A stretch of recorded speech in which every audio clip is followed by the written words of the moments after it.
क्रांति के दौरान लोगों को विश्वास क्यों हुआ? ऐसा क्या हुआ था कि लोगों ने यकीन कर लिया कि अंग्रेजी शासन निकल जाएगा, और अंग्रेजी शासन निकल जाएगा इस बात का विश्वास करने के कारण दो हैं। कुछ तो अफवाहें हैं, कुछ भविष्यवाणी। अफवाह क्या थी?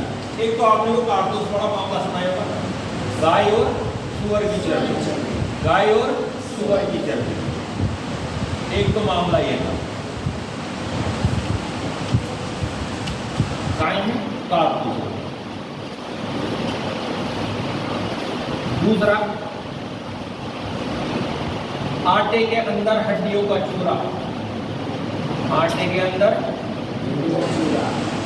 गाय की हड्डियों का चूरा। दूसरा मामला ये। तीसरा मामला ये था, ये तो थे दो अफवाह, और तीसरा था भविष्यवाणी। भविष्यवाणी क्या थी? जो प्लासी का युद्ध हुआ था 1757 में, जून 1757 में। अब समय कौन सा चल रहा है? जून 1857। तो 23 जून 1857 को अंग्रेजों को कितने साल हो जाएंगे? 100 साल। ये आप सामल के बारे में पढ़ेंगे आगे वाले पेज पे जाकर। उसने कहा था कि 100 साल हो गए किसको? अंग्रेजी शासन को, और ये तय है कि अब अंग्रेजों को जाना ही पड़ेगा। वो पीछे जो आपने नेता देखे थे, लक्ष्मीबाई के नाम से, पेशवा साहब के नाम से, नाना साहब के नाम से, तथ्यों पे वो सारे के सारे आक्रांति कर रहे हैं। यहाँ पर सबसे पहली अफवाह ये फैलाई गई कि गाय और सुअर की चर्बी के कारतूस। तो पहले जो बंदूक थी ना, वो बंदूक थी ब्राउन बेस। बंदूक का नाम था ब्राउन बेस। तो ब्राउन बेस में जो कारतूस लगते थे ऐसे थे, इसको हाथ से खोला, बंदूक में डाला और स्टार्ट कर दिया। अब जो नई बंदूक आई है उसका नाम था एनफील्ड। क्या नाम है जी? एनफील्ड। एनफील्ड बंदूक में एक सिस्टम ऐसा है कि इसका जो कारतूस आएगा उस कारतूस को मुंह से काटना पड़ेगा। उसके ऊपर जो सील लगी हुई है उसको मुंह से काटना पड़ेगा। एनफील्ड राइफल के कारतूस को मुंह से काटने के लिए जब दिया गया तो किसी ने ये अफवाह फैला दी कि इसके अंदर क्या मिला हुआ है? गाय और सुअर की चर्बी। गाय किसके लिए इम्पोर्टेंट होती है? हिंदुओं के लिए पवित्र मानी जाती है, गाय का मांस नहीं खा सकते।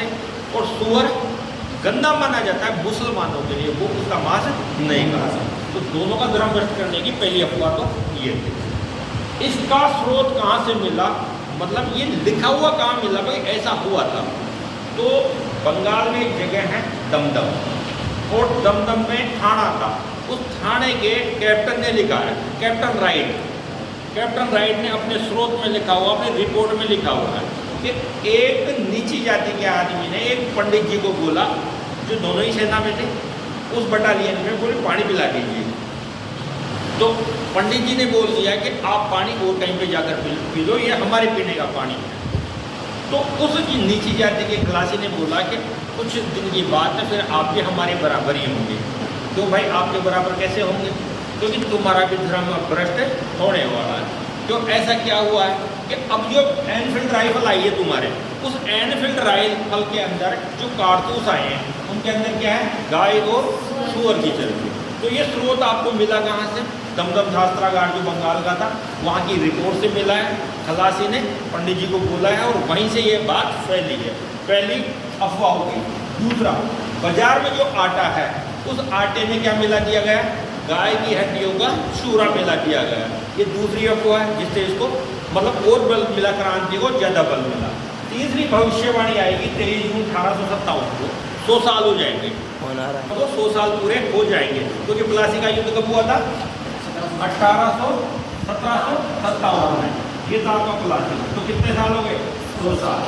ये भविष्यवाणी